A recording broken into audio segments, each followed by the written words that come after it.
All right, good morning.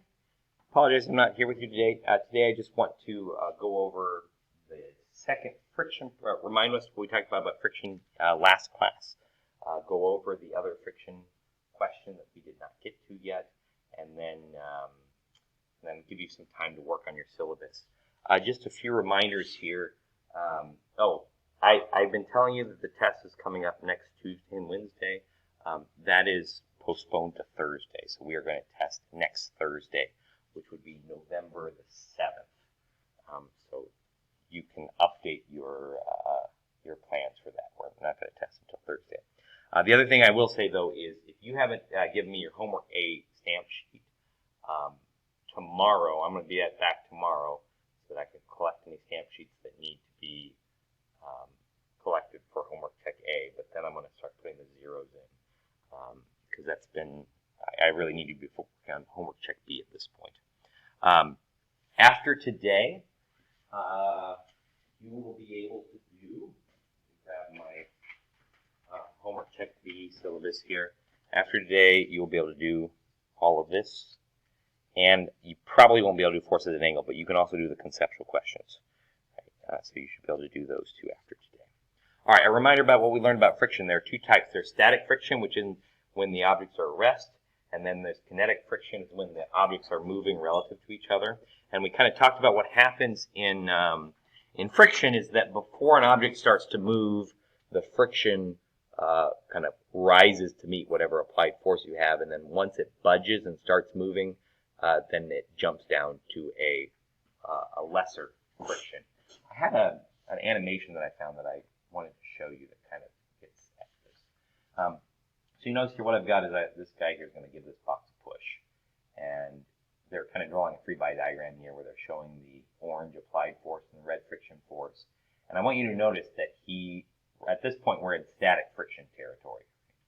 So we're in static friction territory, and the more and more I apply force, the more and more friction there is so that they stay equal. Until, at some point here, it budges. You'll notice, let me stop that again so that you can see when the box budges.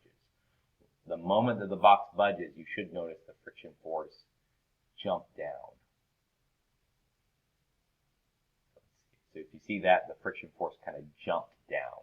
So that's what this graph that we drew last time is showing us, right? The friction force keeps growing and growing till it actually budges, and then the friction force drops down. So before it starts moving, we call it static. After it starts moving, we call it kinetic friction.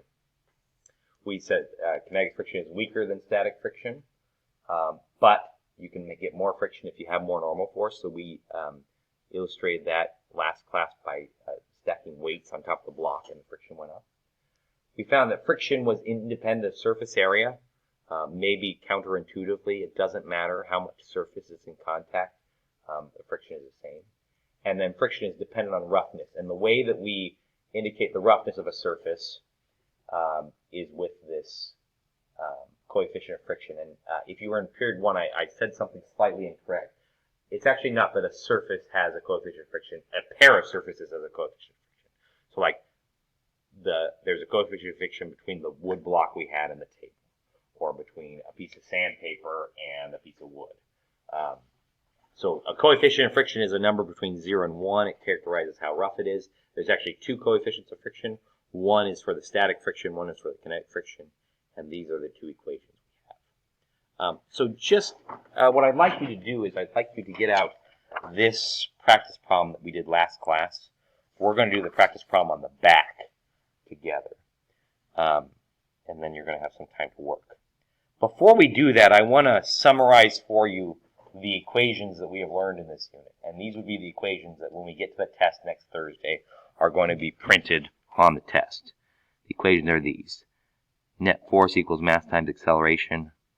Force of gravity equals mass times the acceleration of gravity. And now we have friction static is greater than or equal to mu static times the normal force. And friction kinetic is equal to the mu kinetic times the normal force. So this is kind of our basket of tools that we can use to solve problems here. All right, so let's try number 2 here. So this is combining what we were doing before break, the multi-body forces with friction. So it says, consider the modified Atwood machine shown with M1 equal to 4 kilograms and M2 equal to 3 kilograms. If the coefficient of kinetic friction between the top box and the surface is 0.2, what will the acceleration of the system be? All right, so what are my knowns? I know M1 is 4 kilograms. M2 is 3 kilograms. The coefficient of kinetic friction is 0.2. I'd like you to try, we have two different systems. You need two different free body diagrams. I'm going to ask Mrs. Taylor to just pause the video for a moment, for a minute, for your group to try and draw the two free body diagrams, see if you can figure out what they are. And this is what I have. So for the top free body diagram, I'm going to have the gravity. I'm going to do this bolder here. Force of gravity. I'm going to call this the force of gravity of object 1. I'm going to have the normal force. I'm going to have tension.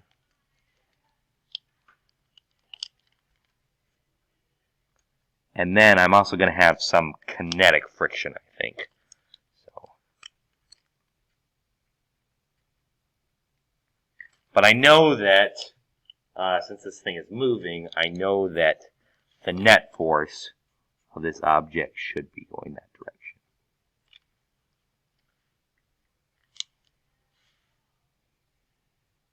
All right, and then how about the second free body diagram? So here's my dot.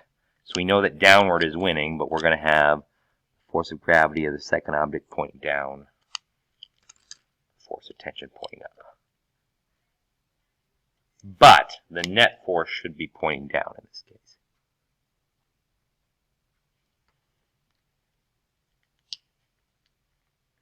So those are my two free body diagrams. So take a moment, we'll pause the video again, and take a moment to see where you can get from there. And then in a moment, I'll show you. So Mrs. Taylor, if you could pause the video for, let's say, 3 to 5 minutes. And here's what I'm getting.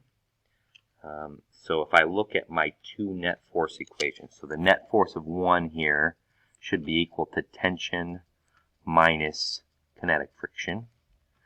The net force of 2 here should be equal to gravity minus tension.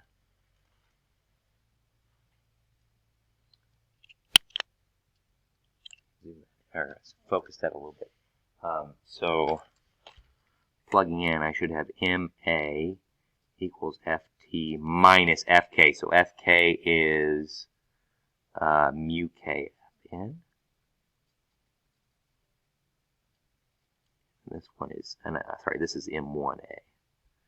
And this one is M2A is equal to FT2, which is M2G minus FT.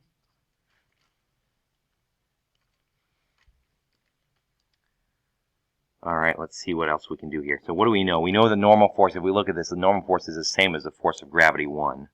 And the force of gravity 1 should be equal to mass 1 times g. So I can rewrite this as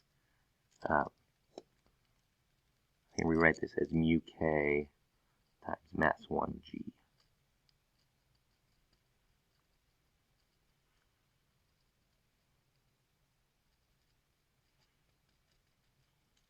And I can start plugging in numbers. So M1, what do we say? M1 is 4. So 4A equals FT.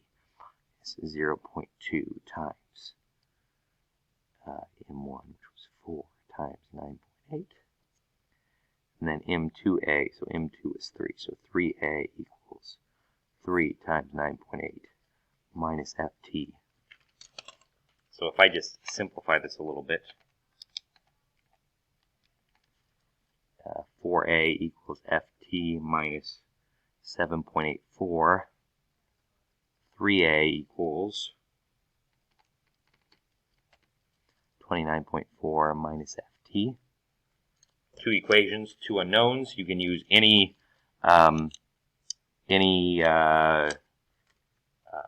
system of equations method you want. I will use substitution, so I'll say 4A plus 7.84 equals ft, and then plug that into here. So 3a equals 29.4 minus quantity. 4a plus 7.84. So I'm going to kind of 29.4 minus 7.84 is 21.56 minus 4a equals 3a, or 7a equals 21.56. I am getting an acceleration of 3.08 meters per second squared.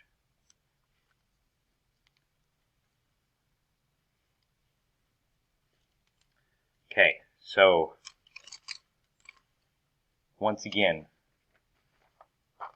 homework check A. If you haven't done it, you need to finish it today so that you can give it to me tomorrow. At this point, you can now do all of these problems, most of those problems.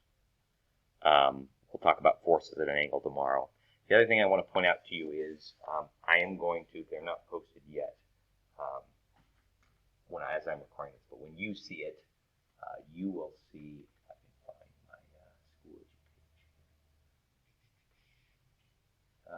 Anyway, on Schoology, I'll show you here.